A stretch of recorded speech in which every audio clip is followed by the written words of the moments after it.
Peut-on dire «L'État, c'est nous»? Ce chapitre est à destination des élèves de terminale de série générale, c'est-à-dire de TS, de TL et de TES. Les notions principales que nous allons évoquer, ce sera la politique, l'État et la société, et les notions secondaires, la raison, la justice, le droit et le devoir. C'est en quelque sorte notre gros chapitre de philosophie politique. D'abord, expliquons le titre de ce chapitre, peut-on dire «L'État, c'est nous»? En fait, j'ai repris et déformé une phrase très célèbre qui est «L'État, c'est moi». Cette phrase, elle a été prononcée par Louis XIV le 13 avril 1655 dans un contexte de tension avec les parlementaires. C'est-à-dire que même s'il y avait la monarchie, vous savez qu'à l'époque, il y avait également des chambres de parlementaires et un vent de révolte contre Louis XIV soufflait dans ces chambres. En disant cela, Louis XIV voulait réaffirmer son autorité royale dans un contexte de monarchie absolue. Si à l'époque, Louis XIV affirmait être lui-même l'État dans la mesure où il avait tous les pouvoirs, on peut légitimement se poser aujourd'hui la question: qui est l'État? En particulier dans notre démocratie et en particulier dans notre 5e République française. Est-ce que l'État, c'est le président élu? Sachant que sous le régime de la 5e République, le président a quand même beaucoup de pouvoir. Est-ce que l'État, c'est un peu plus large et c'est l'ensemble du gouvernement? Gouvernement qui, je le rappelle, est choisi par le président et approuvé par le Parlement. Est-ce que l'État, c'est l'ensemble des représentants politiques? Alors, à la fois nos députés, nos sénateurs, mais il faut comprendre cela au sens très large. Par exemple, le maire de votre commune est un représentant politique, donc représentant à toutes les échelles. Est-ce que l'État, c'est les citoyens, c'est-à-dire ceux qui disposent du droit de vote? Mais dans ce cas, on exclut les mineurs, on exclut les personnes de nationalité étrangère et vivant pourtant en France. Ou bien est-ce que pour les inclure, on va considérer que l'État, c'est l'ensemble du peuple français, c'est-à-dire tous ceux qui vivent sur le territoire, qu'ils aient le droit de vote ou non. Donc, qui est l'État aujourd'hui? C'est une question difficile qu'on peut légitimement se poser. Si on associe l'État à une personne, comme le fait Louis XIV, cela signifie qu'à chaque fois que l'on change d'État, on change de dirigeant. Et le problème, c'est que c'est assez contradictoire avec l'étymologie de ce mot État. En effet, État, ça vient du verbe latin stare, qui signifie se tenir debout. Ce verbe latin signifie également ce qui est établi et ce qui reste. En fait, dans ce verbe, il y a surtout l'idée d'une stabilité. Or, n'en déplaise à Louis XIV, il ne peut donc pas être l'État. En fait, il prête son corps pour incarner symboliquement l'État. Sa personne symbolise l'État, mais il n'est pas lui-même l'État. En effet, les dirigeants vont passer, vont se succéder, de même que les régimes politiques et de même que les personnes qui composent l'État, et néanmoins, en dépit de ce passage, c'est toujours le même État qui reste. On dit alors que l'État transcende les individus.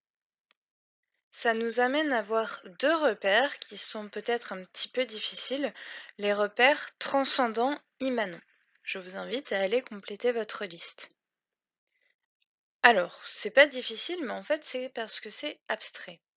Transcendant, c'est ce qui est supérieur, ce qui surpasse ce qui est considéré.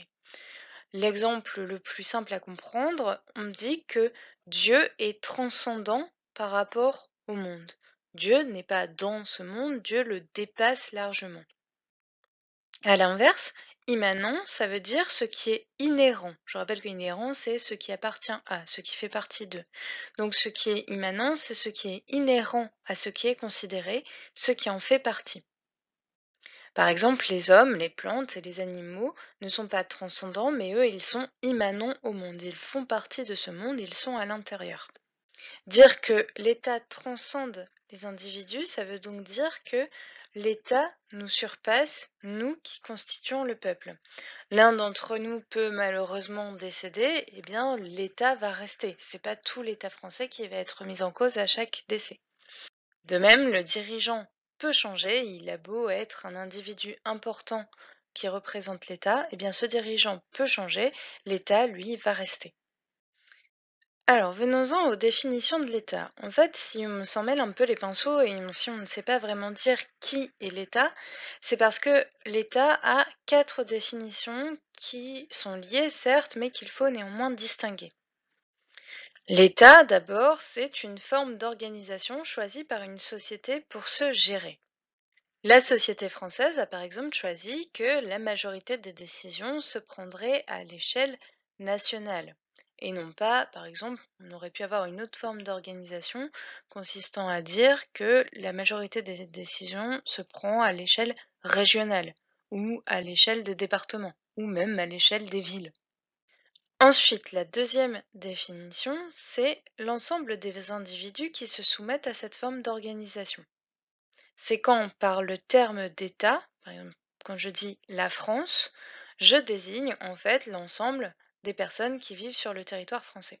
Et justement, c'est le troisième sens, parfois, dire l'État français, eh bien, à travers cela, on veut parler du territoire national, donc là on parle vraiment d'une notion géographique, le territoire sur lequel s'applique cette forme d'organisation. Et enfin, l'État, c'est l'ensemble des pouvoirs d'autorité et de contraintes collectives qui peuvent s'appliquer à une société sur un territoire donné. C'est quand on dit que les fonctionnaires, et en particulier la police par exemple, représentent l'État. Elle incarne la volonté de l'État. Donc si je résume, au premier sens, au sens de forme d'organisation, l'État français, ça va être l'entité politique. Au deuxième sens, au sens d'ensemble des individus, l'État français, ça va être l'ensemble des Français et l'ensemble des personnes qui vivent sur le territoire français. Au troisième sens, quand je vais parler de l'État français, c'est pour désigner le morceau de terre qui va des Pyrénées jusqu'à la Manche en passant par l'Auvergne et des Alpes jusqu'à l'Atlantique. Et enfin, en un dernier sens, quand je vais parler de l'État français, je vais parler de toutes les institutions politiques, donc aussi bien le président, le gouvernement, les assemblées, mais aussi tous les fonctionnaires, toutes les institutions qui sont mises en place, comme la police, les enseignants, etc. L'État est par conséquent une institution, c'est-à-dire une structure abstraite. Ce point est très important parce qu'en fait, il faut bien distinguer la notion d'État de la notion de nation. Une nation, c'est quoi? Une nation, c'est une communauté affective et culturelle dans laquelle les individus éprouvent un sentiment d'appartenance à cette nation et une volonté de vivre ensemble. Pourquoi on fait souvent la confusion? C'est parce que aujourd'hui, on a tendance à construire des États qui correspondent à une nation.